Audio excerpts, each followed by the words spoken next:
Lokesh ఇస్తామనలా, Chandrababu ఇస్తామనలా, BJP మాకు ఇస్తున్నారు అని చెప్పలేదు. ఆ మొక్క చెప్పినటువంటి ఏకైక వ్యక్తి ఎవరు? జనసేన అధినేత పవన్ కళ్యాణ్. ఇవాళ ఆ ముక్కకి సమాధానం ఏమైనా ఉందే? ఆ తర్వాత జరిగినటువంటి రాజ్యసభలో దాని పేరేంటది, ఎమ్మెల్సీ ఎలక్షన్స్ లో ఆ రేషియోలో ఏమైనా వచ్చినాయి వీళ్ళకి నామినేటెడ్? లేదు, అది పక్కన పెట్టండి. పోనీ అయ్యి అంటే ఇంకా టైం ఉంది అనుకుందాం.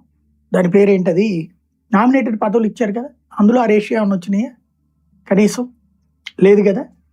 దానికి తోడు స్థానిక ఎన్నికల ఇష్యూ బిగిన్ అయినప్పటి నుంచినే సాధారణంగా మన కార్యకర్తని ప్రోత్సహిస్తాం. ఎవరైనా సరే మీరు గట్టిగా నుంచోండి, మీరు ఆ ప్రాంతంలో ఏ డివిజన్లో మనం బలంగా ఉన్నామో తేల్చండి, ఈ ప్రాంతాల్లో సాధారణంగా ఇందులో సామాజిక వర్గ సమీకరణాలు ఉంటాయి, వ్యక్తికి ఉండేటటువంటి చనువు ఉంటుంది, అలాగే కూటమిగా ఉండే బలం ఉంటుంది, అలా ఇవన్నీ లెక్కలు ఉంటాయి.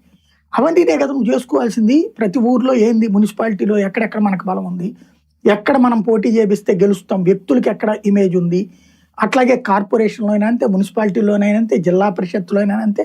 ఇవి కామన్ థింగ్. నువ్వు సంస్థాగత నిర్మాణం ఇప్పటికి ఎన్నేళ్ళైంది నీ పార్టీ పెట్టి?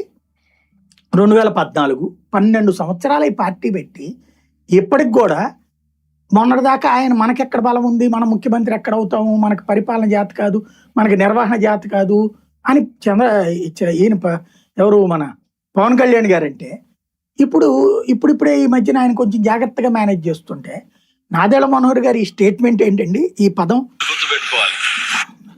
కొంతమంది అడుగుతారు, మనం ఎక్కడి నుంచి పోటీ చేయబోతున్నాం, స్థానిక సంస్థలు రాబోతున్నాయి, ఎన్ని సీట్లు ఇస్తారు, మనకి ఎన్ని సీట్లు ఇస్తారు అనేది కాదు కదా, మన నాయకత్వం ఎక్కడ బలంగా ఉంది, మన నాయకత్వం ఎక్కడ గెలవగలుగుతుంది, అది వాళ్ళు ఎన్ని సీట్లు ఇస్తారు కాదు, మనం ఎక్కడ గెలుస్తామో అక్కడ కదా మనం అడగాల్సిందని ఏం చెప్తున్నారు. అది వింత. మన నాయకత్వం చూసి ప్రజలు ఏ విధంగా ఆదరిస్తున్నారు అంటే మన నాయకులను చూసి ఆదరించే సీన్ మనకు లేదని చెప్తున్నాడు ఆయన. అంతే కదా ఆ పాయింట్ కి అర్థం.